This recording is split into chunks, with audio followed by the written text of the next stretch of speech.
ගැමුණු විජේරත්න මහත්මයාත් එක්ක එක කලින් වැඩසටහනක් කරා. එතුමා කොහොමද ජවිපෙට සම්බන්ධ වුණේ, කොහොමද දේශපාලනයට සම්බන්ධ වුණේ, කොහොමද එක්සත් ජාතික පක්ෂය එක්සත් ජාතික පක්ෂයත් එක්ක සම්බන්ධ වුණේ වගේ කියන දේවල් කීපයක් අපි එතෙන්දී කතා කරා. එතකොට ඒ කතාව අපි ඉවර කරේ ඉතාමත්ම වැදගත් සංදිස්ථානයකට ඇවිල්ලා. එතුමා අවසාන වෙනකොට කිව්වා උතුරේ යුද්ධය යන අතරතුර අපි දකුණේ ජවිපේ ක්‍රියාකාරීත්වය සිදු වුණා. ඒ වෙලාව වෙනකොටත් ජවිපේ සහ LTT සංවිධානය අතර ඉතාමත් වැදගත් සම්බන්ධතාවයක් තිබුණා කියලා. පැහැදිලි සම්බන්ධතාවයක් තිබුණා කියලා. අයිබෝන් ගැමුණු මහත්මයා. අපි ඒ ගැන කතා කරන්න ගන්නේ මම එක දෙයක් කියන්නේ. මමත් එක්තරා වැඩසටහනක අහලා තියෙනවා. ජවිපේ සහ LTT කියන සංවිධාන දෙකම බිහි වුණේ ඉන්දියානු උමනාවට කියලා. ඉන්දියාව අපේ රටේ දේශපාලනික තත්ත්වය ව්‍යාකෘතතාවයක් ඇති කරන්න උවමනාවට කියලා ඒ කතාවක් අහලා තියෙනවා. ඒ වගේම තව කතාවක් අහලා තියෙනවා ජවිපේ සහ LTT සංවිධානයන් දෙකටම අවිපුහුණුව ලැබුණේ ඉන්දියාවෙන් කියලා. ඉන්දියාවෙන් අවිපුහුණුව දැන්ටමත් මේ වර්තමානයේ ඉන්දියාවේ ඇතැම් ප්‍රදේශවල මම කී මේ රටේ ජනතාව දැනගන්න ඕන LTT සංවිධානයේ තියෙන කඳවුරු තියෙනවා. කවුරු හිතුවක් කිව්වත් ඒක ඇත්ත. මොකද ඉන්දියාව කියන්නේ ලොකු ප්‍රදේශයක්. ඔව්. තමිල්නාඩු ප්‍රදේශ විශේෂයෙන්ම. ඒකෙදි තියෙන පොලිසියේ තියෙන දූෂිත තත්ත්වයක් එක්ක ඕන දෙයක් කරන්න පුළුවන්.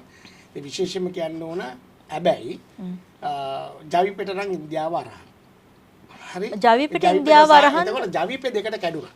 ඊට පස්සේ මේ ප්‍රශ්නේ ඊට පස්සේ ගියා පෙරටුගාමී පක්ෂය සහ ජවිපේ එක ආව. පෙරටුගාමී එක පත් වුණා පත් කරගත කුමාර් ගුණරත්නම් අපි පොඩ්ඩක් ආපහු දැන් අපේ කලින් කතාංගේ ඉවර එතනින් ඉඳන් එතනින් පටන් ගන්නකොට මම ලියන මම දේවකෝණව තුළ හමුදා අත්තරකට පත් වී ජනතා විද්‍යාලයේ ඩියානා ආනන්ද සහෝදර මහතාට රෝණ විජීවිරගේ නම අතර පෙන්වීම මේකේ කාලසීමා අත්තරකට පත් වූ විශාල පහන 95% ජීතුන් අතර නැත. විශ්වවිද්‍යාලයේ භික්ෂුන් ගමේ තරණ කොටස් විශාල එසේ මේ කාල වකටද ප්‍රදේශ ගණන වදකා කාලද තිබුණි. විශේෂ විහිදු මේක සහ නිලවනත් බලල හමුදා අවසානයේ රෝණ විජේවීර සොයුරා ඝාතන වේ. ඒ භීෂණ සමයේ ජනතා විමුක්ති පෙරමුණ LTT සංවිධානය ප්‍රබල ලෙස එකතු වී තිබුණි. අන්න හරි. අපි දැන් අතනින් තමයි කලින් කතාව නවත්තුවේ. බලලු ලවා කොස්සට බාවා ගත්. අවසානයේ ප්‍රේමදාස ජනාධිපතිතුමා ජයග්‍රහණය කළේ. එතකොට දැන් මේ ඔපරේෂන් එක යනකොට අන්තිම අවස්ථාවේ දවස් 2කට හෝ 3කට ඉස්සෙල්ලා ප්‍රේමදාස ජනාධිපතිවරයා විවෘත ආරාධනාවක් කරා සාකච්ඡාවට එන්න කියලා. එතකොට මට සාකච්ඡාවට ආරාධනා කරා මට කොළඹ දිස්ත්‍රික්කයේ නායකයා මායිකාවට ඒ කණ්ඩායම කීප දෙනෙක්ම මාව හම්බ වෙන්න. ඒලා කතා කරා මොකද මල්ලි අපි කරන්නේ මං කිව්වා අයියා දැන් අපි පරාදයි. හරි. ඔය කොයි කාලේද හරියටම කිව්වොත් 89. 89 එතකොට දැන් රෝහණ විජේවීර කොට ඉස්සෙල්ලා මම කියන්නේ. එතකොට රෝහණ විජේවීර ඉන්නවා. මම අයියා අපි පරාදයි. අපි දැන් මේ සාකච්ඡාවට යමු. දැන් නෑ මල්ලි ඒව නෑ අපි දැන් දුරුන් අපි කියන්නේ අපි ඕක කියලා දවස් දෙකක් ගියේ නෑ අපිව අතලංගොට ගත්තා. ඔව්. ඒක උන් දිනුම් කියන එකෙන් අදහස් කරේ මොකද? උන් බොහෝ විට අදහස් කරේ ඒගොල්ලෝ කටයුතු අකර්මණ්‍ය කරපු ප්‍රේමදාස මහත්තයා යටත් වෙලා කතා කරනවායි කියන එක හැංගීම තමයි ආවේ. නමුත් ඒ වෙලාවේ දිගටම අපි ඔක්කොම අතලංගොට යන ගොඩක් කට්ටිය දැන්. එතකොට සන්නද්ධා ශීතියේ උප පොලිස් පරීක්ෂකවරයෙක් පොලිසියෙන් ආපු. ඉතින් ඒ වගේ එයාත් බොහොම මම දැක්කා ඉන්නකොට අතලංගොට ගන්න චේන් දාලා එයා හිටියේ. ඒ කියන්නේ මේ අලියට දාන චේන් පවා දාලා හිටියා පණී කියලා දෙල්ලා. ඒ වගේ දේහධාරී පුද්ගලයෙක්. ඉතින් ඒ වගේ සන්නද්ධාංශයක් කෙනා. නමුත් මෙතෙන්දී අපි කියන්නේ මෙතන ඊට පස්සේ දැන් මේ ඉන්දියන් හමුදාව එළෙව්වේ අපි ලව්වා. අපේ 60000ක් මැරුණා. LTT එකට උමනාදී අපි කරා. වෙලාවේ. මේක තමයි අසත්‍ය කතාව. LTT අවශ්‍ය දේ අපි කරා එදා. මොකද ඒගොල්ලෝ මම ඒක හොඳම දේ තියෙන මම මේක තමයි මේකේ හොඳම කතාන්තරය. මම 2002 දී තමයි මම ලංකාවේ ප්‍රථම වතාවට LTT සංවිධානයත් එක්ක සාකච්ඡා කරන්න කිව්ව උතුරට බස් දාන්න. මේ තියෙන්නේ රාජ්‍ය ආරක්ෂක අමාත්‍යාංශයේ මේ තියෙන්නේ මේ ලියුම තියෙනවා රාජ්‍ය ආරක්ෂක අමාත්‍යාංශයේ මට මම ඔෆිෂියල් ගියේ. එතන මේක අස්සම් කරලා තියෙන්නේ ඔස්ට්‍රේලියානු ප්‍රනාන්දු මහත්තයා. ඔස්ට්‍රේලියානු ප්‍රනාන්දු ලේකම් රාජ්‍ය ආරක්ෂක මහත්තයා මේක පස්දානගේ මේක බොහොම අමාරුවෙන් මේ ළඟදී මට මේක හම්බුණා. ඔව් මේක එතකොට කියන්නේ කාගේ අනුදැනුම මතද මේක ගියේ? ආණ්ඩුවේ අනුදැනුම රාජ්‍ය ආරක්ෂක අමාත්‍යාංශය තමයි. රනිල් වික්‍රමසිංහ මහත්තයා තමයි ඒවකට 2002 දී පාලනය කළේ. එතකොට මම සාමක්‍රියාදාමය අගය කරා පුද්ගලෙක්. ඔව්. එතකොට මට අපි ගිහිල්ලා කතා කරනකොට අපි රාත්‍රියේ ඉන්නවා. මම අපි රාත්‍රියේ අපිට එන්න හම්බුන්නේ නැහැ. එතකොට මොකද රෙඩ් ක්‍රොස් එක හරහා මුවමලේ ඒ පැත්තෙන් තමයි අපිට එන්න ඕන. නමුත් එන්න හම්බුන්නේ නැහැ. පාර වහලා අපි රෑ බුදී ගත්තා. ඇත්තට මේ මිනිස්සු හොඳට සැලකුවා. හැබැයි මෙහෙම දෙයක් තිබුණා. මේ සැලකුවා ඒ අපිට රෑ නිදා ගන්න දුන්නා. රෑ 10 වෙනකන් ඒගොල්ලෝ ජෙනරේටර් එකකින් ලයිට් පත් ඒකේ ලයිට් තියෙනවා. එතකොට අපිට ටීවී එක පෙන්වනවා. ටීවී පෙන්වනවා. ඒ ටීවී පෙන්වන්නේ ඒ ටීවී එකේ ගහන්නේ ඉන්දියන් හමුදාවට විරුද්ධව ගහන්නේ. LTT සංවිධානයට විරුද්ධව LTT සංවිධානය විරුද්ධව කරන්නේ. ඒ කියන්නේ ඉන්දියන් හමුදාවට විරුද්ධව තමයි LTT සංවිධානය මේ කරන්නේ. එතකොට ටීවී එකෙන් පෙන්වන්නේ LTT සංවිධානය සහ ඉන්දියන් හමුදාව අතර ෆයිට් එක තමයි අපිට වෙන්නේ. ඒ කියන්නේ එතකොට මම දැනගත්තා මෙතන ගියේ ඉන්දියානු විරෝධය තමයි මේ දිගටම ගියේ කියන එක. ඒත් හැබැයි ඒ වකවානුව තුල ප්‍රේමදාස මහතා සෞතු වැඩක් කරා. ඒ කරේ මොකද ඒ කාලේ වකවානුව ඉන්දියා මේ ඉන්දියන් හමුදාවට ගහන්න කියලා මේ ඉන්දියන් හමුදාවට ගහන්න කියලා LTT එකට ආයුධ දුන්නා. මම අනුමත කරන්නේ නැහැ ඒක. ඔබ ඒක දන්නවද ඇත්තටම කියන්නේ වගකීමෙන් යුතුව කියන්නේ? මම මේ උගත්තා පාඩම් කොමිසමට මම කියලා තියෙනවා මේ තියෙන්නේ. මම දෙන්නේ. උගත්තා පාඩම් කොමිසමේ මම විතරයි සාක්ෂි දුන්නේ. උගත්තා පාඩම් කොමිසමට දීලා සාක්ෂි දුන්නේ මම විතරයි. මේක ලියලා මේ තියෙන්නේ ප්‍රේමදාස පාලන සමයේ රජය LTTට ලබා දුන් අය වලින් සෙබළුම් මරා දැම්මා. අපේ මිනිස්සුම මරන්න ප්‍රේමදාස මහත්තයා ආයුධ දුන්නා. ඒ වෙලාවේ මම එදා ඉඳන්ම ඔබ එතකොට හිතන්නේ දැන් මම හිතන විදිහට නම් අපි හිතමුකෝ අපේ හමුදා සෙබළුන්ගේ ජීවිත ආරක්ෂා කරගෙන ඉන්දියානු හමුදාවට පුළුවන් නම් LTT සංවිධානයට විරුද්ධව සටන් කරන්න. ඉන්දියානු හමුදාවට යම් එක අවස්ථාවක ප්‍රභාකරන් අත්අඩංගුවටපත් වුණා. ඒ වෙලාවේ බොහොම ව්‍යාකූලතාවය මේක ඉන්ටර්නැෂනල් අදත් තියෙන මේ ඉන්ටර්නැෂනල් ගේමක්. අදත් මේ මොහොතේ අපි මේ කතා කරන මේ මොහොතේ මේ සක්‍රීයව LTT සංවිධානයේ ලෝකේ ව්‍යාප්ත වෙලා තියෙන ඒගොල්ලෝ ක්‍රියාකාරී. මේ මොහොතේ ක්‍රියාකාරී ඒගොල්ලෝ. එතකොට ඒගොල්ලෝගේ මම දැක්කේ ඊට පස්සේ මේ ඊට පස්සේ මම 2002 දී මම සර්ට් එක වුණා. ඒ කියන්නේ මම තමයි ඊට පස්සේ 2002 ඉඳන් උතුරට බස් දාන්න ගිහින් ඊට පස්සේ මම තමයි ක්‍රියාකාරී පුද්ගලයා උතුරට සාමක්‍රියාදාමයේ සක්‍රීය පුද්ගලයා මම වුණා. ඔව්. එතකොට දැන් ඔබතුමා LTT සංවිධානයේ මාත් එක්ක ළඟින්ම හිටියේ ප්‍රභාකරන්ගේ නන්දාගේ පුතා. ඔව්. එයා තමයි බාලయ్య කියලා අනුවර්ත නාමයෙන් කියන්නේ. එයාට වෙන නමක් ඇත. නමුත් බාලయ్య කියලා කියන නම බොහොම කවුරු ප්‍රසිද්ධ පුද්ගලයෙක්. ඔව්. ඔබතුමා කලින් සඳහන් කරා ජවිපේ සහ LTT අතර පැහැදිලි සම්බන්ධතාවයක් තිබුණා කියලා. ඒ මොන හේතු මතද ඔබ කියන්නේ? ඒ වෙලාවේ ජවිපේට LTT එකට උමනා තිබුණා අපේ ලව්වා ඉන්දියානු හමුදාවට ගස්සන්න. LTT වෙලවන්න. අපේ ලෝකනේ ජවිපේ හරහා. අපි කොළඹදී අපේ සංවිධායකයොත් එක්ක LTT සංවිධානය සාකච්ඡා කරනවා. ඒ වෙලාවේ කොළඹදී. ඒතර ඒගොල්ලෝ යම් අවස්ථාවක මම ඒක සීරියස්ලියක් දන්නේ යම් අවස්ථාවල අවි පවා යම් ආකාරයේ ආයුධ පවා ඒ අයගෙන් අපේ කට්ටියට ලැබුණා. ඔව් ඒ වගේ මම තව තැනක දැක්කා ජවිපේ LTT එකට ආවි දුන්නා කියලා. ඒක වැරදි. ඒක වැරදි. ඒ වැරදි කතාවක් ඒක. ඒක වැරදි කතාවක්. මොකද එතකොට LTT එක බොහොම මේ සක්‍රීයව ක්‍රියාකාරී වෙලා තිබුණා. ඒගොල්ලන්ට ආයුධ වලින් හිඟක් තිබුණේ නැහැ. එතකොට මෙතන ප්‍රශ්න උනේ LTT සංවිධානයට ආණ්ඩුවනුත් ආයුධ දුන්නානේ. ඒතකොට ඒ කාලවකවානු තුලම තමයි LTT සංවිධානය විසින් ජවිපේට ආයුධ දුන්නේ. ඔව් එතකොට අපේම ආයුධ ආවද කියලා කියන්නත් බෑ. ඉතින් මෙතෙන්ද ඒ ආයුධ පාවිච්චි කරලා තමයි අපේ රාජ්‍ය ආයතන වලට පහර දුන්නේ අපේ සාමාන්‍ය සිවිල් වැසියන් මැරුවේ ඔක්කොම කරේ ඒ වගේ. මොකද මෙතෙන්දී අපි ගනුදෙනු කියන්නේ මේ සම්බන්ධතාවත් එක්ක ගනුදෙනු කියන්නේ මොකද ගොඩක් දුරට මේවා දැන් අපිට කතා කරන්න බැරි. අපේ සීළු දෙනා මෙයාට මං අර කිව්වා වගේ 95% මිය ගියා. ඔව් ඒ අතරතුර. ඉතින් මෙතෙන්දී අපි පැහැදිලිව කියන්නේ මෙතන මා දකින්න ඊට පස්සේ 2022 දී එතකොට 2002 දී මම රනිල් මහත්තයාගේ සාමක්‍රියාවලිය සම්පූර්ණයෙන්ම සක්‍රිය කරා. මම දැන් මම ගිහිල්ලා ඒ කාටවත් දේශපාලකයෙක් යන්න දෙන්නේ නැහැ. ඒගොල්ලෝ එතකොට එග්‍රීමන්ට් එක ගහ තිබ්බ එක ස්ථානවල දේශපාලන කාර්යාලය පිටවල තිබුණා. එතකොට ඒවැය තමයි අපි වැඩ කරේ කියලා උතුරට සම්පූර්ණයෙන්ම ඒ වෙලාවේ කවුරු හරි කියනවනම් මේ රනිල් මහත්තයා මේක බෙදා වෙන් කරන්න හැදුවා කියලා මේ ගොන් 70ක් මේ කරේ.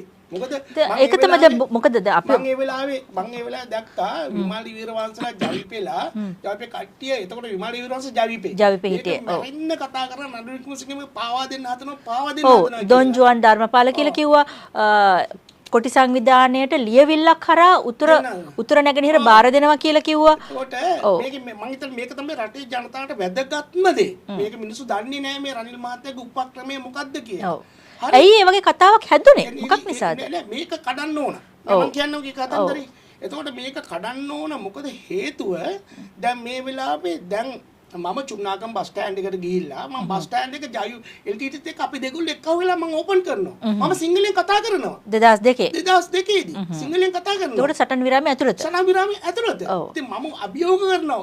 එක මිනිහෙක් හරි ගිහිල්ලා ඉන්නවනම් විමල් විරවංශාරි මොනාරි LTT එක්ක සම්බන්ධ වෙලා ඒ හරිය කතා කරන්න නෑ. මම තමයි සක්‍රියව වැඩ කටයුතු කරේ.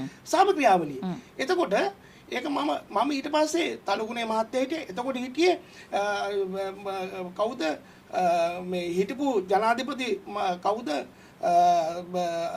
ලේකම් හිටියේ කවුද එතකොට එයා තමයි RMB එකේ කොමසාරිස් කවුද මේ මහින්ද මහත්තයාගේ ලේකම් මේ ලලිත් විරතුංගද නෑ මේ ළඟදී හිටියේ කවුද සෙනරත් ගාමිණී සෙනරත් ගාමිණී සරතුයි අපේ තලගුණේ සරුයි ඔක්කොමත් එක්කම ගිහලා සභාපති අපි ඔක්කොම ප්ලේන් එක රුපියල් 6000යි අපි යන්නේ යාපනේට ගිහලා ඔක්කොම මිනිස්සුන්ට ලයිසන් දුන්නා එතකොට ඒ මිනිස්සු ලයිසන් අරන් තිබුණේ නැහැ මේ සාමක්‍රියාවලිය එතකොට වෙන් වෙන්නේ මේ මිනිස්සු ලයිසන් ගන්නවද මං අහන ප්‍රශ්නේ ඒක ශ්‍රී ලංකා ආණ්ඩුව යටතේ ලයිසන් එකක් ගත්තා කියන්නේ ඔවුන් කැමති වෙලා හිටිය සාමක්‍රියාදාමයට සම්පූර්ණයෙන්ම යාපනයේ ජනතාව සාමක්‍රියාදාමයට අවතීත වෙලා තිබුණා ඉතින් කොන්ද පණ තියාගෙන මම ගිහිල්ලා 2010 මේ උගත්තා පාඩම් කොමිසමට මම සාක්ෂි දෙන්නවා ඒකට. කවුරු රනිල් වික්‍රමසිංහ මහත්තයාගේ හිතවතෙක්වත් කිව්වේ නෑ මේක ගිහිල්ලා මිදලා. එතකොට මම කිව්වේ මේ සාමක්‍රියාදාමයේ තුල බාලయ్య පිට එක බොහොම ළඟින්ම හිටියා. මට කැලබේ ප්‍රභාකරන්ගේ මේම පින්තූරේ පිටිපස්සේ. අපි එකට කෑම කනවා. ඉතින් අපි බොහොම ළඟින්ම හිටියා මේ මිනිස්සුත් එක්ක. එතකොට ඒගොල්ලෝ කවදාකවත් වෙන කතා කරේ නැහැ. රට වෙන කතා කරේ නැහැ. ඒ වෙනකොට උන් එක්තරා උන් කැමති වෙලා හිටියා ඒකීය රටක් වෙනුවෙන්. ඒකීය රටක් වෙනුවෙන් කතා කරලා හිටියා. එතකොට මේකෙදි නමුත් ප්‍රභාකරන්ගේ ඉලක්කය වෙනස් වුණා. වෙනස් නමුත් අර පැත්ත වෙනස් වෙගෙන ආවා. එතකොට බාලේ එක දවසක් මට කියනවා එයාට සිංහල දන්නේ නැහැ. නමුත් ඒ පරිවර්තනයක් එක්ක කියනවා මම මොකද ඒකට හේතුව තමයි මේ ළමයිව ඉස්කෝලේ ළමයි යාපනයේ ඉන්නේ ඉස්කෝලේ ළමයි ඔක්කොම ගෙනාව කොළඹට. දැන් මම මූමලේ නෙවෙයි A9 පාරේ මුලටම යනකොට පස් තුනේ පාරේ. මයිගාවේ පින්තූර තියෙනවා. එතකොට මේ වගේ තාර දාලා තිබුණේ නැහැ. ළමයි ඇවිල්ලා වාහන දකින්නේ නැහැ. ළමයි ඇවිල්ලා අපේ වාහනේ අත ගන්නවා. ඒ තරම් උන්ට අමුතු දේවල් ඒවා. එතකොට මේක පරිවර්තනය වුණා. එතකොට ටික දවසක් කිල්නොච්චේ කඩවල් දැම්මා. එතකොට මිනිස්සු දැම්මා. එතකොට අපිට ඇවිල්ලා කියනවා කිල්නොච්චේ කැඩිච්ච සිංහලෙන් ඇවිල්ලා කියනවා මිනිස්සු සර් මුන් අපිට එළියට යන්න දෙන්නේ නැහනේ. ඒ කියන්නේ LTT එකට ඇතුළෙන්ම මේ සාමක්‍රියාදාමයේ තුල විරෝධතාවය ආවා. ඔව් ඒක ඉතාමත් වැදගත් කාරණයක්. ඒ කියන්නේ සාමාන්‍ය ලෝකයට උන්න නිරාවරණය කරන්නේ රනිල් වික්‍රමසිංහ මැතිතුමාගේ මේ සාම සාකච්ඡාව හරහා. එතකොට ඔවුන්ට ඇති වෙන ඔවුන් සාමාන්‍ය ජීවිතයක් ගත කිරීමට ඔවුන්ගේ ඇති කැමැත්ත සහ එතකොට LTT සංවිධානය නිසා තමයි උන්ට ඒක නැති වෙන්නේ. අන්න ඒ කියන අදහසත් එක්ක ඇත්තටම ඔවුන්ගේ ඇතුළේම ප්‍රතිරෝධයක් එන මට්ටමට උපක්‍රමශීලීව කටයුතු කරා. එතකොට ඒ තුල තමයි මට දැන් ඒ වෙලාවේ බාලయ్య කියනවා මං වාහනයක් ගෙනල්ලා මම දැන් බස් දුවන්න කැමතියි. මම මේ සංවිධානයෙන් අයින් වෙන්න කැමතියි. මම මේක උගත්තා පාඩම් එකට කිව්වා. ප්‍රභාකරන්ගේ නැන්දාගේ පුතා වෙන කතන්දරයක් මොකද්ද? හරි. එතකොට මේක කැඩුනයින් පස්සේ ඒ වෙලාවේ තමයි රනිල් වික්‍රමසිංහ මහත්තයා සාමක්‍රියාවලියේදී මේ කරුණාම්මානේ කියන්නේ සන්නද්ධාංශේ නායකයව මේ සාකච්ඡාවට ගෙනිච්චේ. එතකොට කරුණාම්මාන කැඩිච්ච විත්‍ය කවුරුත් දන්නේ මෙන්න මේක පැහැදිලිව කියන්න ඕන. කරුණාම්මාන් කියනකොට කරුණාම්මාන්ට ඉංග්‍රීසි බෑ පිටරට යනකොට. එයා තමයි සන්නද්ධාංශේ නායකයා. එතකොට එයා ඔපරේෂන් කර යාපනයේ කට්ටිය වැඩි කැමති නෑ යුද්ධෙට. නමුත් මේ ඉන්නම LTT දැන් මුල් කවුද මේ එයාගේ ගෝලයා කවුද පිල්ලයන් වගේ කට්ටිය ඒ වගේත් එක්කම ඒ වගේ ඉන්නවා අර ටැමිල් වෙන කාස්ට් එකක් තුන මේ යුද්ධෙට ගිහිල්ලා යුද්ධයට යන කට්ටිය. එතකොට මේ ඔක්කොම යන්නේ මූදෙන් තමයි ගිහිල්ලා ඔපරේෂන් කරන්නේ අපේ කැම්ප් වලට ගන්නේ කරුණාම්මා සීළු ඔපරේෂන් කරේ. ඒතකොට කරුණාම්මාන් තමයි මේකට මේ සාම සාකච්ඡාවලට ආවේ. කරුණාම්මන්ගේ ළමයිට ඉංග්‍රීසි ගන්න නුඹලා තිබුණා. එයා කරපු දේ ප්‍රයිවට් ඉස්කෝලයක් මට කලුපුවේ පටන් ගත්තා. කියන කරුණාම්මාන් ඒ වෙනකොට විවාහ වෙලා දරුවෝ හිටපු කෙනෙක්. එතකොට එයාට මුලා තිබ්බ ළමයිව එතකොට ප්‍රභාකරන් පයින් කියලා උඹ ළමයි මගේ ළමයි ආණ්ඩුවේ ඉස්කෝලේ ඉගෙන ගන්නේ උඹ කොහොමද මේක කරන්නේ කියලා ඔන්න ඒක විරසකේ පටන් ගත්තා. එතකොට ඒ කියන්නේ ප්‍රභාකරන්ගේ දරුවෝ ශ්‍රී ලංකා ආණ්ඩුවේ ඉස්කෝලේ ඉගෙන ගත්තා වෙනකොට මුළු තිවුල ඉගෙන ගන්නවා. ඒ ළමයි මුළු තිවුල ඉගෙන ගත්තා. ඉතින් ඇත්තට මේ කියන්නේ ඔවුන් කරලා තියෙන්නේත් ඔවුන්ගේ දරුවන් සාමාන්‍ය ජීවිතයක් ගත කරන ගමන් චාස් මැඩම් තමයි. දැන් එතුමිය ඉන්නව තාම ජීවත් වෙලා චාස් මැඩම් තමයි මුළු තිවුල හිටපු මේ මම අදත් ගරු කරනවා චාල්ස් මැඩම්ට. චාල්ස් මැඩම් තමයි මුළු තිවුල හිටපු දිසාපතිතුමා. හරි. එතකොට ඒ සක්‍රිය වේ වෙලාවේදී. එතකොට ඒ වෙලාවේ ප්‍රභාකරන් ඒ වෙලාවේ ළමයිට ඉගැන්වුවේ ආණ්ඩුවේ ඉස්කෝලේ වල. එතකොට අරයට කිව්වා උඹ කරන්නේ උඹ වරේ වහම කියලා මම කරුණාමන්ද නැගත මට ෂොට් එක දෙන්න තමයි යන්න දාන්නේ කියලා කරුණාමන්ට එක පාටම පැන්නා. පැනලා එයා මේ ඇවිල්ලා එයාගේ ටීම් එකත් එක්ක ඇවිල්ලා එයා මේ නුගේගොඩ ප්‍රදේශයේ තමයි කරුණාමන්ද මේ ළඟ ප්‍රදේශයක තමයි නැවතුනේ ඇවිල්ලා ඊට පස්සේ තමයි මේ උනේ මේ ඔක්කොම වෙනස් උනේ. මොකද මහත්යාව ගෙනල්ලා මරුවනේ. මොකද මෙතෙන්දි වෙන්නේ ඊට පස්සේ මම හොඳම උදාහරණයක් කියන්නම්. දැන් චුන්නාගම් බස් ස්ටෑන්ඩ් එක ඕපන් කරලා මම පොඩ්ඩක් ආගියු කරා LTTත් එක්ක කරලා උඹලා අපිට මේ බඩු දෙන්නේ බදු ගහනවා. මොකද මේක ඒ වෙලාවේ කියන්නේ කොටි ආණ්ඩුවෙන් බදු ගන්න. කොටිංග ප්‍රදේශයට. ඒගොල්ලෝ ප්‍රදේශයට එනකොට බදු ගන්න. අපේ බස් වලත් අපිට දිගට යන්න හම්බුනේ නැහැ. නමුත් ඒගොල්ලෝ ඇග්‍රීමන්ට් එකේ 2010 වගන්ති උල්ලංඝනය කළා තිබුණා LTT එක. ඒ කියන්නේ අපිට රිජෝ බස් සේවා දැන් නමුත් නිකම් බස් ගියා. අපේ මිනිස්සු බස් ගියා වන්දනාවේ ගියා. ඒ පැති මිනිස්සු ආවා මෙහෙට මේ ඉස්කෝලේ වලට ගියා ළමයි. මේක මේ මිනිස් සංක්‍රමණය තුල තමයි ආයි සුහදත්වය ඇති වෙලා මට දිසාපතිතුමා අපි මං කාලා කෑමත් කාලා අපි ඔක්කොම එකට කෑම කාලා පඩි පෙළ බහින උඩ තට්ටුවේ. එතකොට මට දිසාපතිතුමා පිටිපස්සෙන් ගහලා කියනවා ඔබ ලොක්කට ගිහිල්ලා කියපන් මේ කැඩිච්ච මේ සිංහලෙන් ඔබ මේක තව අවුරුද්දක්වත් ඇදයි යන්න කියලා. ඒ කියන්නේ මේ සටන් විරාමය සාමක්‍රියාවලිය තව අවුරුද්දක් ඇදයි යන්න කියලා. අවාසනාවට මේක කඩාකප්පල් කරේ කවුද?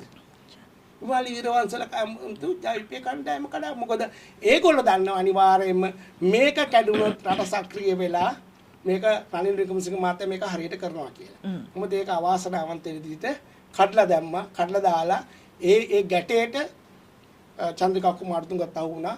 ඉතින් දැන් කවුරුත් කතා කරලා සංවිධානය ගැන කතා කරලා වැඩක් නැහැ. ඒ වෙලාවේ සංවිධානය බොහොම සක්‍රිය තුණා. අද ප්‍රභාකරන් එනන් ජීවතුන් අතර ඉන්නවා. එදා ප්‍රභාකරන් අද දේශපාලන ප්‍රවාහයට ඉවිලා තියෙන්න පුළුවන් බොහෝදුරට. මේක මම යුද්ධය අනුමත කරේ නැහැ. මම 2006 කියලා තියෙනවා මගේ පොතේ. මම මේ යුද්ධය අනුමත කරන්නේ නැහැ කියලා ඉවිලා. නමුත් අවාසනාවට යුද්ධයකට මේක පරිවර්තනය කරා. නමුත් එවකට දැන් හොඳ කතන්දරයක් කියනවා. දැන් 2005 දී ජනාධිපතිවරණයේ වෙලාවේදී මම තමයි සක්‍රීයව තුරුණැගිරියට ක්‍රියා කරේ 2005 දී රනිල් වික්‍රමසිංහ මැතිතුමා වෙනුවෙන් රනිල් වික්‍රමසිංහ මහත්තයා වෙනුවෙන්. එතකොට මම ක්‍රියාත්මක කරලා මම කිව්වා මට දැන් මේ වෙලාවේ ජනාධිපතිවරණයේ මේගොල්ලෝ මේ තියෙන්නේ මේක තමයි ගැහුවේ හැමතැනම මේ තියෙන්නේ ටැමිල් වලින් මේ ලියුම තමයි ගැහුවේ ඡන්ද දෙන්න එපා කියලා. ඔව්. ඒ කියන්නේ ඒගොල්ලන්ට හරි. රනිල් වික්‍රමසිංහ. ඔව්. අපි මේ කතාවත් එක්කම අපි අද දවසේට සමුගන්න සිද්ධ වෙනවා. අපි අලුත් එපිසෝඩ් එකකින් පටන් ගනිමු මේ කතාවත් එක්ක. මේ ඡන්ද දෙන්න එපා කියලා රනිල් වික්‍රම ජනාධිපතිතුමාට රනිල් වික්‍රම එවකට රනිල් වික්‍රමසිංහ අගමැතිතුමා අපේ හිටියේ. අපේ මැතිතුමා රනිල් වික්‍රමසිංහ මැතිතුමාට විරුද්ධව මහින්ද රාජපක්ෂ සහ ජවිප එකතු වෙලා කරපු ඒ වැඩසටහනත් එක්ක මේක LTT සංවිධානයෙන් ගහලා ඔව් මේක ඔව් වෙනම සංවිධාන අනුවත නාමකින් ගාතේ මේක අතර තියෙන බොහොම අමාරුවෙන් මේක ගත්තේ මේ ටැමිල් වලින් තියෙන්නේ මේ පත්‍රිකාව තමයි බෙදා හැරිය හැමතැනම ඡන්ද දෙන්න එපා කියලා. අන්න එතනදී අපිට විශේෂයෙන් දෙයක් කියන්න වෙන මොකද අපි රනිල් වික්‍රමසිංහ මැතිතුමා සටන් විරාමය ඇති කරලා ඇති කරපු වෙලාවේ එතුමාට කිව්ව දොන්ජුවන් ධර්මපාල කියන නමකුත් පට බැඳලා එතුමා රාජ්‍ය ද්‍රෝහියෙක් දේශ ද්‍රෝහියෙක් විදියට කියලා මම ලේබලින් අස්සම් කරලා දෙන්නම් අපේ රටේ ජනතාවට මගේ මේ රටට ආදරය කරන ජනාධිපති රනිල් වික්‍රමසිංහ කවදාකවත් මේ රට පාවා දුන්නේ නැහැ. එතුමා රට පාවා දුන්නා ජනාධිපති වෙලා 10 පාරක් හරි ජන මේ බොරු කරන්න ගියේ නැහැ. ඒකට හොඳම දේ තමයි මේ අවසාන වශයෙන් කියන්නේ මම මේක ජනාධිපති වර්ණයේදී මමයි කරේ වෙලාවේ පණිඩය එවනවා ජීපාතාම කවුද දේශපාලන තමිෂෙල් වන්ද හම්බෙන්න ගියා ඒක මම මගේ පොත්වල සඳහන් කරලා තියෙනවා තමිෂෙල් වන්ද ගිහිලා කිව්වේ මේකට අපිට මොකටද වෙනම රාජ්‍යයක් ඒ කියන්නේ ඒක වෙනම ඊළම් නෙවෙයි ඒකට ඉල්ලුවේ ඒගොල්ලෝ ෆෙඩරල් ඒ කියන්නේ නිජ බිම සංකල්පයේ විදිහට ෆෙඩරල් ඉල්ලුවේ ඒක දුන්නේ නැහැ. ඒක කතා කරේ නැහැ. ඊට පස්සේ චන්ද්‍රසේකරන් වැරියාස මෙයාත් එක්ක කතා කරන්න. මේ රටේ ජනතාව මේක දැනගන්න ඕන.